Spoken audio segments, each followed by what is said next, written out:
In today's history episode, we'll be going over the months of August and September 2019, completely covering probably my favorite celebration of all time, so stay tuned.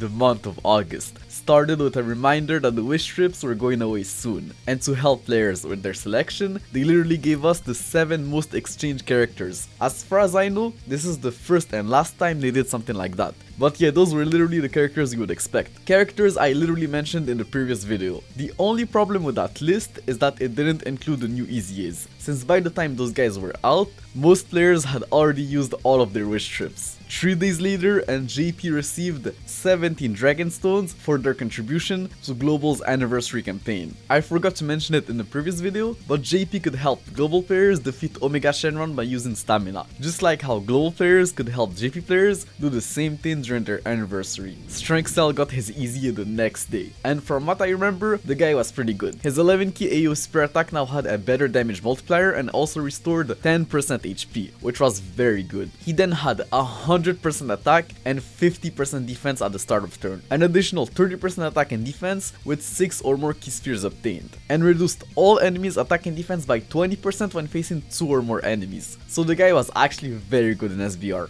I remember people debating if his tech counterpart was actually better than him, and it's true that with the right amount of key spheres, he was better than this guy stat wise, but I feel like Strength Cell was more consistent in SBR. Like, they were both good in SBR, so it was just a matter of personal preference, and which one you had with the most dupes. One thing that wasn't debatable was that this guy was better in the Legendary Goku event, since he stacked attack and defense on both of his super attacks. As for his EZA event, he was weak to Future Saga category enemies, a category that from what I remember, didn't have many AGL options at the time, so it could get rough if you wanted to use a Future Saga team, but the Mono AGL team was so good at the time that you could genuinely just brute force the event with it. 3 days later, and they teased the upcoming 300 million download celebration livestream, which was very hype. Because I remember one of the French leakers literally saying that this celebration was going to make people very happy, and that it was going to be extremely hype. So that livestream teaser only added to that hype. Fast forward 4 days and we got a new double rates banner, featuring new Peppy Girls units and awakenings. Int Oceanus Shenron was a sub-leader for the Shadow Dragon Saga category, which was actually very useful, because of how limited the category was. She then sealed on Super, had Tsuki 100% attack and defense at the start of turn, an additional 50% attack while also launching an additional super attack when attacking an enemy that had his attack and defense lowered, which was almost 24/7 in the Shadow Dragon Saga team since it was filled with debuffers, and also had a 50% chance of stunning the attacked enemy if his super attack was sealed. Like, that girl was just phenomenal in the Shadow Dragon Saga SVR stage, and definitely helped a lot. Like, many players were finally able to beat that stage thanks to her. Physical launch was monstrous from what I remember. She lowered attack and defense on super, had 100% attack and defense at the start of turn, and had an additional 3 key, 50% attack,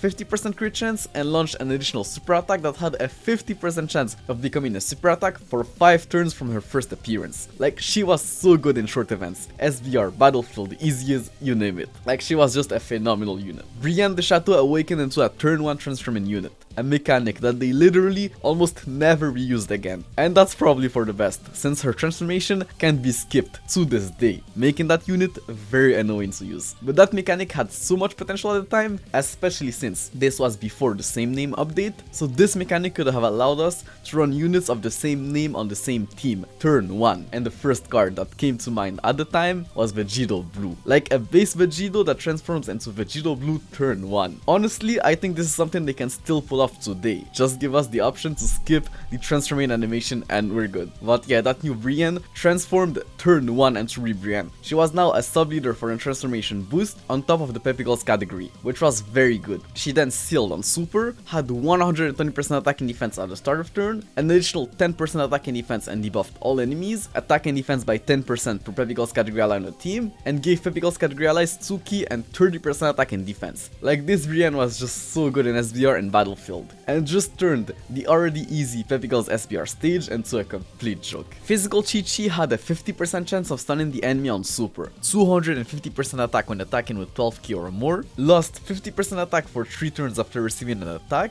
a buff that fortunately wasn't calculated separately, so she had 200% attack after receiving an attack, which was still very decent. She then had 150% defense with a Kid Goku on the team, so she was definitely very decent in Goku's team, and with her high chance of stunning on Super, she could cook an SBR. As for the banner, I remember it being a pretty good bait banner at the time, since it was a double rates banner, and it had some crazy LRs featured on it, like the new LR Tech Broly, and arguably still the best unit in the game, LR Kel and Caulifla. Another 4 days later, and we had the download celebration live stream. A live stream that was just so hype, since it was basically the first big live stream for a celebration, since the 4th year anniversary live stream was just for part 2, and wasn't anything crazy. Like, that live stream was way bigger, and one of the main reasons why was because this was a live stream for a shared celebration across both versions. So as a global player, this was just so hype, and I remember to this day just seeing the reveal of the LRs and just being so hype. Like, this was probably the most hyped I've been playing this game. And the craziest part is that I thought they were just going to be the TURs, since they only showed the transformed LR arts, and transforming Goku and Frieza also had the same LR shading art style. So you can imagine how crazy hype I was once I discovered that they were actually going to be LRs. Like, you just had to be there. This was just something else. 2 days later, and it was time for the 300 million download countdown celebration. It started with a little Twitter campaign where we had to answer daily mystery quizzes on Twitter. Your typical login bonus campaign with tickets, daily missions for more tickets, a comeback campaign for returning players, a new wallpaper feature which was very cool at the time, like finally being able to have a different background than the default Scalder background we were used to was quite refreshing. As for the annual ticket banner, it was actually pretty good. It featured every single Dokkan Fest TUR that released before the previous Worldwide Celebration TURs, including transferring Goku and Frieza, who are now actually better than ever thanks to the legendary Goku event. And since they gave us tickets for free like every year, we just couldn't complain. 2 days later, and they added new stages to the previous month's Cell Saga story event, which came with the awakening of the free-to-play Vegeta, and he awakened into what we were expecting, a Vegeta and Trunks combo card. But what we didn't expect is that guy to introduce a new mechanic, the exchange mechanic. Starting from the 3rd turn from the start of battle, you could exchange into Super Trunks. The cool thing about that mechanic is that unlike combo cards, this card didn't take into account the exchange units for the categories, meaning the unit had the same categories as Super Vegeta, even though it was a Super Vegeta and Trunks card. So that was pretty cool, but how good were they? Well, unfortunately, before their easy, they weren't that great. Like, Vegeta stacked attack on Super and had 70% attack and defense at the start of turn. Then Trunks had 120% attack and defense, and lost 10% attack and defense up to 80% every turn. So yeah, they really only got good once they got their easy, and gained the ability to stack defense on Super. They also the same day teased new Super Battle stages, as well as a new LR, so we were fully expecting a new level of difficulty. A couple of days before their release, Dokkan leaked the whole kits for Gohan and Cell, and even though they both looked pretty good, players were just so disappointed by LR Gohan's active skill condition. It just sucked so much. Like, transforming Goku Black had a horrendous transforming condition for the time, and they somehow managed to give Gohan something even worse. Then in the leaks, they swapped LR Cell's transforming and active skill conditions, meaning that he could transform starting from the 3rd turn from the start of battle when facing only one enemy. People saw this transforming condition as pretty good at the time, but I'm glad this wasn't the real transforming condition, as this would have just completely sucked in SBR, even though it would have probably made him better everywhere else. But yeah, Cell and Gohan were just completely cracked, transformed. And Gohan was a legendary Goku event killer in base. I'm pretty sure one of the French leakers even said that the banner unit Android 16 was going to be AGL, helping Gohan's transforming condition. Man, if only that were true.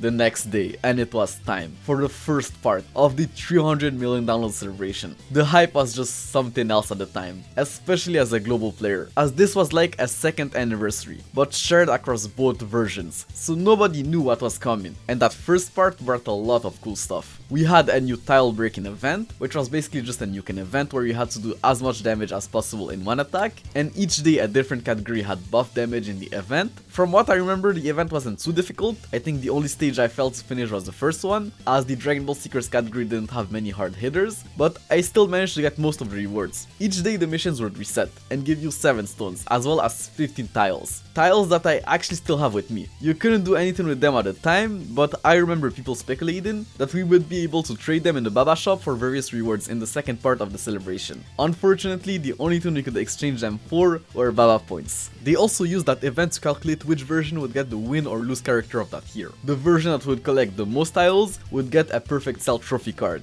while the other would get a Mr. Satan card. At the end of the campaign, all players would also get a cool wallpaper of Perfect Cell, which was definitely pretty cool. We then had a cool special event that gave 5 Kais and 5 copies of a new train location, the Chamber of Spirit and Time. This was by far the best train location in the game, so it was definitely cool, and since the whole celebration gave enough keys to clear that event twice, we could get a total of 10 Kais and 10 copies of that train location, which was very good. We also had a special mission that we could clear every day for 7 days that gave 10 stones, which was basically the same thing as the launch event from the previous year. There also was a new story event with a new farmable fridge play unit, a Goku that could exchange into Gohan. Unlike the Vegeta and Trunks exchange unit, Goku and Gohan could actually be used in the legendary Goku event before their EZA, as Goku stacked defense on Super, while also giving Goku's family category allies 20% attack and defense. Like, this was just such a good fridge play unit for the legendary Goku event. You guys have no idea. But before their EZA, there was really no point in exchanging into Gohan, as the guy couldn't stack on Super, and just had additional stats against Android/Cell Saga category enemies. Then last but not least, we got 10 new SBR stages, and those new stages were actually pretty difficult.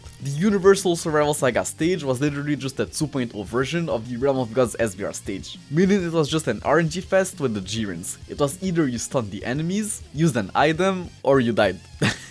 Like, that was it. But the Cauliflas, and especially Tech Hit, were just so cracked in SBR that if you had them, the stage was definitely not that hard. If you remember it being difficult, you're probably thinking of the extreme SBR version of that stage, which was just a completely different story. The Super Sentry SBR stage wasn't difficult per se, it's just that you had almost no options. Like, if you didn't pull for the heroes units, you were pretty much cooked. Like, I generally couldn't beat the stage until the release of Transforming Super Saiyan to Goku, as I literally just didn't have enough Super Sentry units to run the stage, like literally.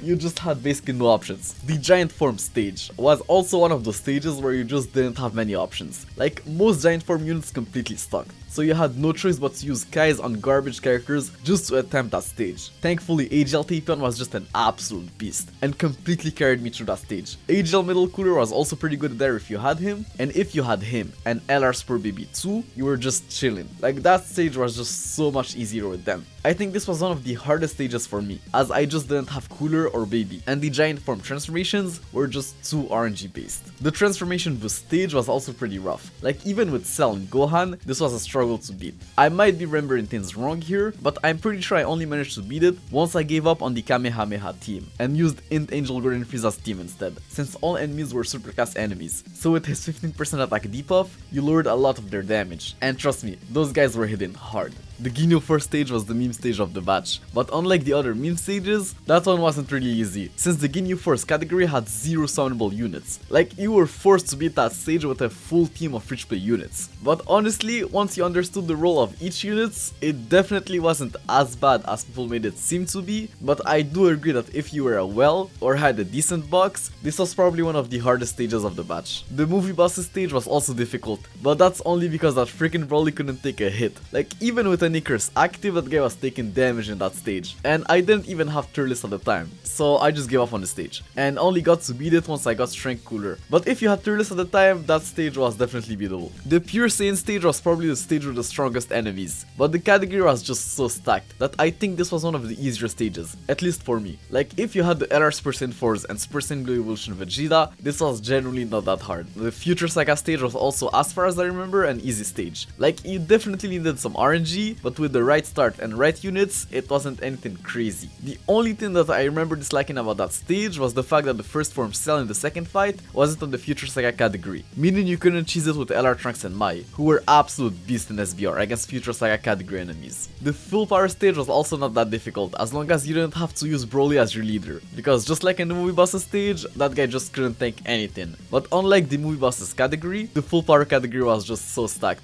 Like, it literally had most of the best units in the game, game at a time that you could generally beat it with Broly as your leader. So just like the Pure Saints category, this wasn't too hard if you had the right units. The Android stage was pretty difficult. I'm pretty sure this is one of the last stages that I managed to beat, and it was just because I didn't have enough good Android units. If you had all of the best Android characters, yeah, it was probably pretty easy. Like in the end, all of those stages were around the same level of difficulty. The only big difference were really the categories and the amount of good characters they had. Like if you had every unit in the game, you could easily beat all of the new stages day one. Unlike the first batch of SVR stages, who were for the most part impossible to beat on release. Those new stages also came with a new LR. LR Goku and Bulma were definitely not a bad unit. They gain stats per units in Dragon Ball Seekers Youth or Dragon Ball Saga categories, and with the amount of overlap those categories had, it wasn't difficult to have a team full of units who had all three of those categories. They also gained Ki or Joint Forces units on the team, so that was good. I don't really remember that unit struggling for Ki, and since they stunned on both their super attacks, they were generally not bad in SVR or Battlefield. I'm just not exactly sure what they were thinking with their leader skill. Like the previous LR gave 3 Ki and 100% HP attacking defense to all types, and them they gave 20% more stats but to the youth category, not the craziest category. Like it was still a decent leader skill for a free to play LR, but just not as good as the previous LRs, like relative to their time of release. Like bro, Gohan and Goku's leader skills were just pretty insane for their time. The next day we had the Dokkan event teasers for Gohan and Cell, who were then out the next day, and even though they had some questionable design choices, the hype was just through the roof, and they were definitely very good.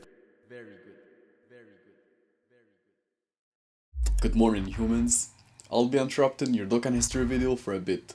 For those who are looking for a new energy formula, or simply want to support your content creator Proof, this news is for you. G Fuel is not only currently having a buy one get one free sale, but also releasing a new lineup of Cell Saga themed flavors this month. Father Son Fury, Infinite Energy, Perfection, and the perfect stainless steel shaker.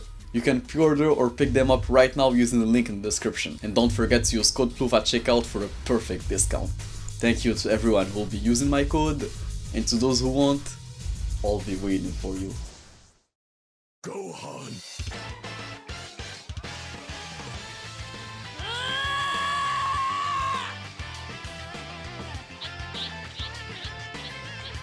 You're gonna pay for everything you've done!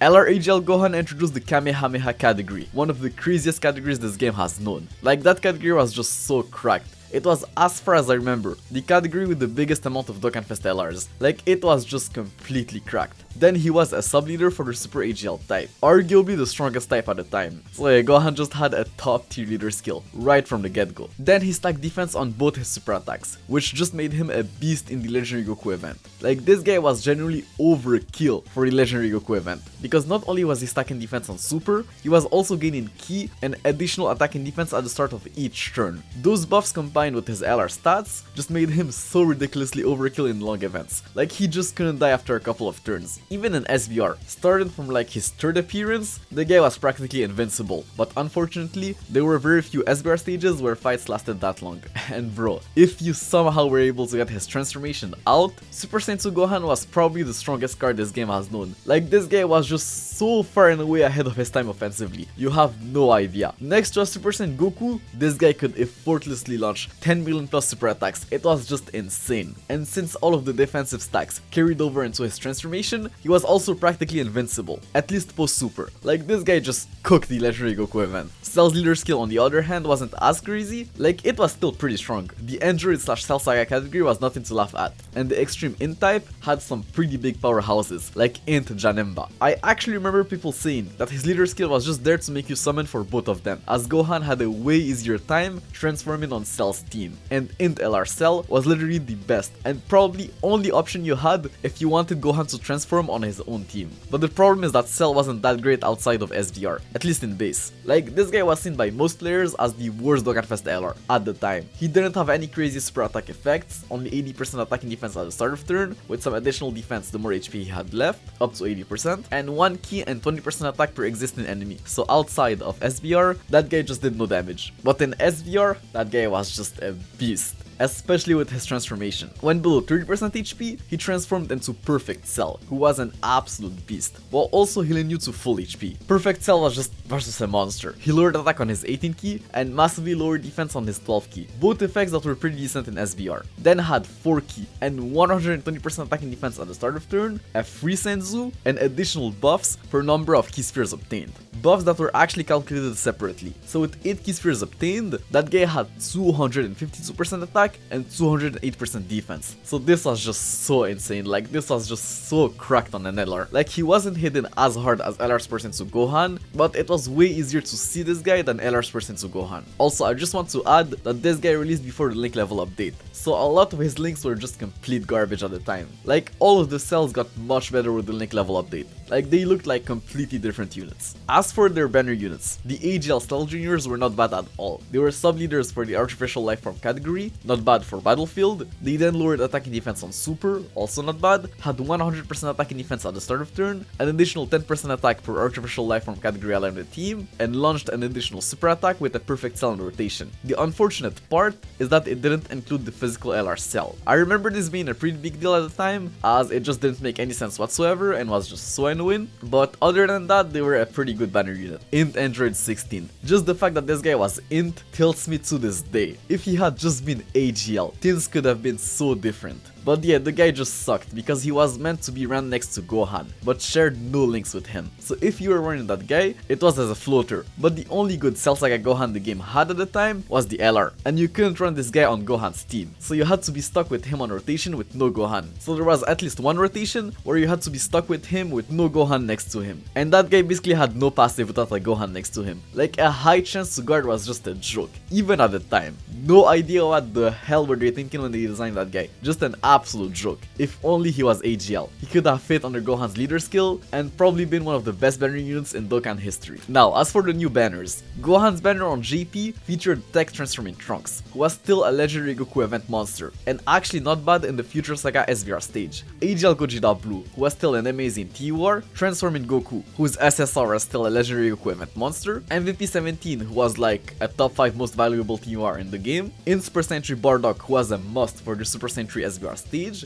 and Tech Vegito Blue and the Ultimate Gohans, who weren't all that anymore, but not that bad. Like Vegito Blue could still cook in the Legendary Goku event, with some dupes and RNG. On Global, Tech Transforming Trunks was replaced by Physical Transforming Vegeta, who I guess was also good in the Legendary Goku event, just not as good as Trunks, so this was definitely a downgrade. As for Cell's banner, on JP it featured AGL Transforming Zamasu, who was an SVR beast. Physical Dragon Ball Super Broly, who was just a joke by that point, like honestly, that guy just couldn't take anything in SBR. In Transforming Goku Black, who was good in the Legendary Goku event and not bad in the Future Saga SBR stage, like he could cook in his second fight against First Form Cell. Tech Transforming Frieza, who like Broly couldn't take anything in SBR, Strength Rose, who was definitely still decent in SBR thanks to his debuff, and his goaded partner LR Tech Rose and Zamasu, Strength Cell, who just had his easy A, so pretty decent, Tech Cell was also not bad, and Physical Goku Black, not that great on GP, but pretty decent on Global. And on Global, AGL Zamasu was replaced by Strength Transforming Buu, an even worse downgrade than Gohan's banner. GP hit Top Garson the very same day, so they gave everyone 30 Dragon Stones, and 2000 AGL and Int-type potential orbs. Then the next day, they gave both versions 50 stones as 7 different countries reached top grossing. The next month, and JP got even more top grossing rewards, 100 stones and 3000 potential orbs of each type to all players, which was just insane. They also revealed the winners of the title campaign, and as you would guess, the JP version of the game won, so they got the Perfect Cell card. The next day, the global top grossing rewards were out, giving 50 stones and 3000 potential orbs of each type to all players. And that same day, both versions got a new special Cell Saga battlefield, which as far as I remember was easier than the regular battlefield. But the cool thing is that they added 2 new free play units to the battlefield shop that day. Android 18 was alright, like she was a sub leader for the Sibling Bonds category, stacked attack on Super, had 100% attack and defense and 18% crit and dodge chance at the start of turn, as well as an additional 80% attack and defense and 18% crit and dodge chance, with an Android 16 or 17 attacking in the same turn. Like she was definitely an okay unit, but with how scarce the battlefield currency was at the time, I personally just couldn't justify myself buying that card. To this day, I still don't have her in my box. Int Krillin was also pretty good. He was a sub leader for the Android/Cell Saga category, stacked defense on Super, Super, while also having a 50% chance of stunning the enemy for 2 turns. He then had 80% attack and defense at the start of turn, 7% attack and defense per Android / Stealth Saga category ally on the team, launched an additional super attack when facing an Android category enemy, and had 4k in slot 1 or 2k in slot 2. Like, this guy was definitely usable in the Legendary Goku event.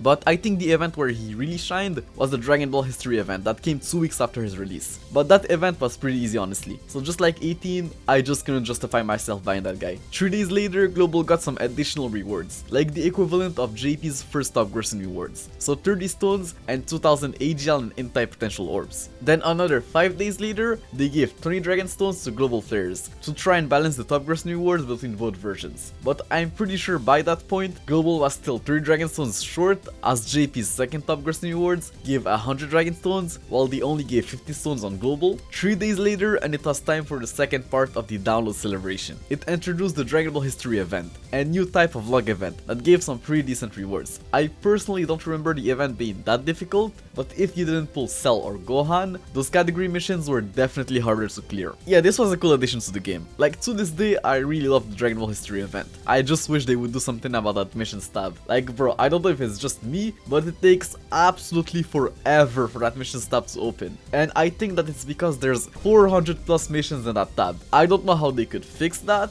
but I wouldn't be surprised if eventually I'd have to upgrade my phone just to open it up without the game crashing. Like, bro, it's just, like, it's crazy. But obviously they had to balance such a good new event with a controversial one, as the same day they introduced the Extreme Z area, which for people who don't know, wasn't a thing before. Like, back then, free-to-play units would get regular easy events that most oftentimes than not gave the exact same rewards as regular EZAs. So 30 stones. Like, bro. So you can guess that players were furious at the time, as everyone was expecting an additional 60 stones from free-to-play units easy as that celebration, since that's what they did during the 4th year anniversary. But obviously this wasn't going to cut it long term, so I perfectly get Dokkan for introducing a free-to-play easy event, but it still hurt. And honestly, the first EZA event sucked. I don't know about you guys, but before they introduced the Extreme Z area, I practically never farmed free-to-play units, since most of them sucked, and I know I wasn't the only one. So we now had to farm free-to-play units just to be able to attempt the event. Then the event was pretty difficult, since you didn't have a real leader, like you were forced to use that incel friend.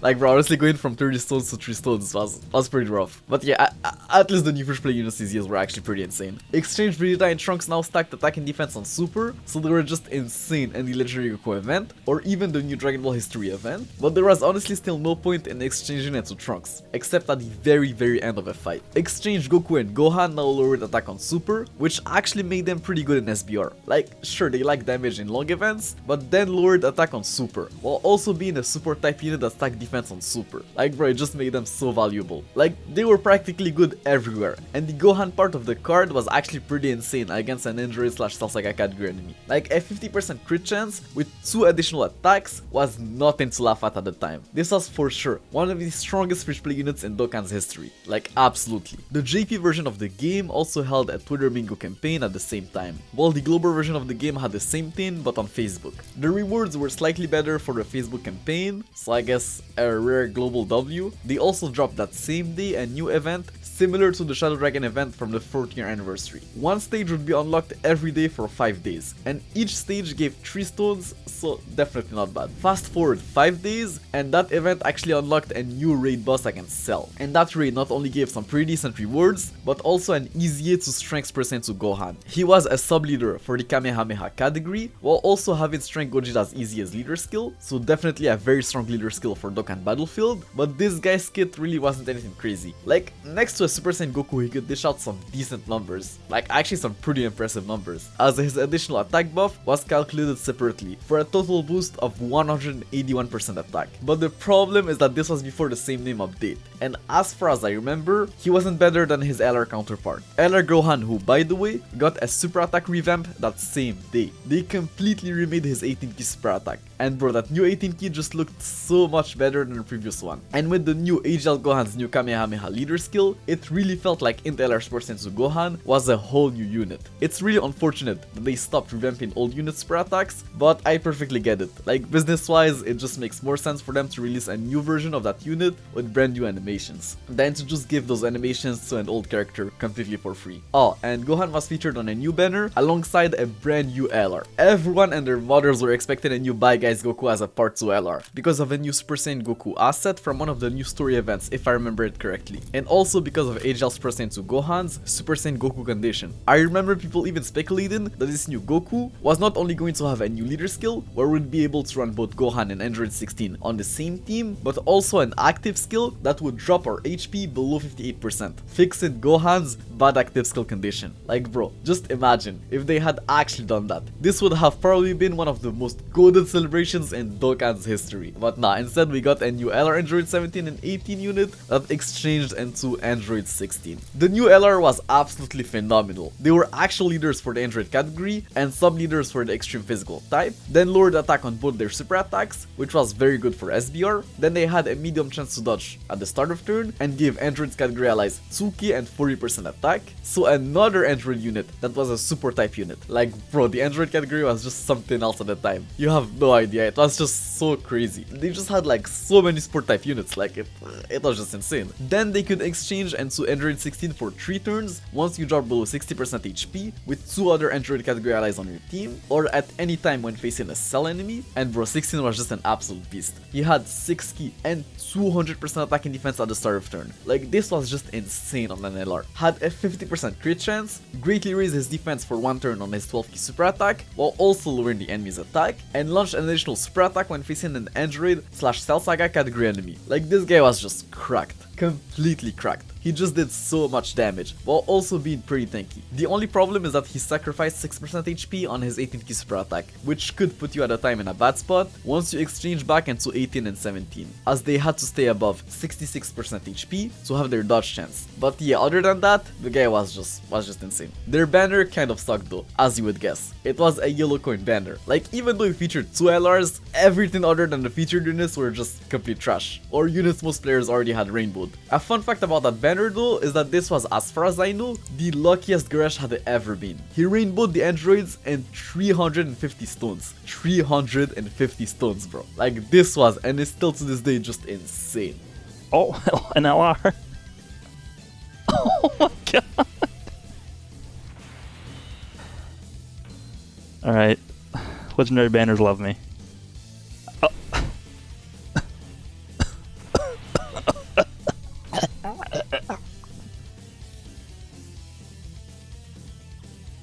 Okay. I'm okay. I'm okay. I'm alright. I have to take a screenshot of that. That's never happened to me before. I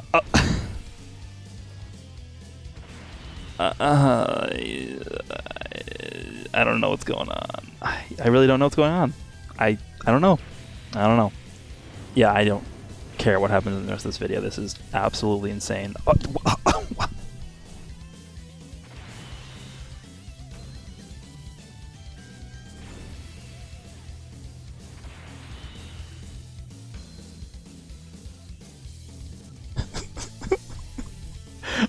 going on?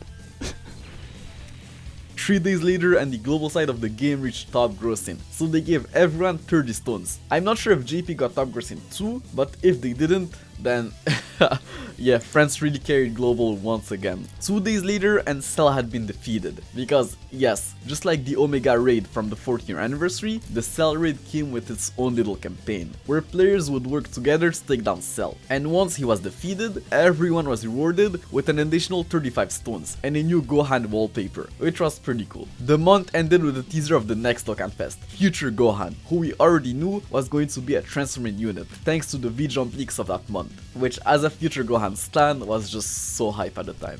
But yeah, this is it for today. We'll cover all of that in the next episode, if there's even one, as yeah, the history videos just take so much time to make. And I don't know, I just don't really enjoy making them as much as I used to. Like if I'm being real, like this episode was never supposed to even see the light of day, but since I already had like half of it scripted and that it's probably my favorite celebration in Dokkan history, I was like, just I guess why not just do it. You guys also kept finding me about the next history episode. Like, bro, I swear, for some people, this is like a Netflix series. Like, some people are really waiting for the next episode, like the next season of like a new Netflix show, which of course I am very grateful for. Like, having people supporting and liking what I do is just amazing, and I'll never be thankful enough for that. But you know, I just want to move to other things. Like, honestly, if I could afford an editor, I would genuinely keep the series going just for the people who enjoy it. But with the time it takes to just make one history episode, I don't know. I don't know if I could pay an editor like a fair wage for that to work.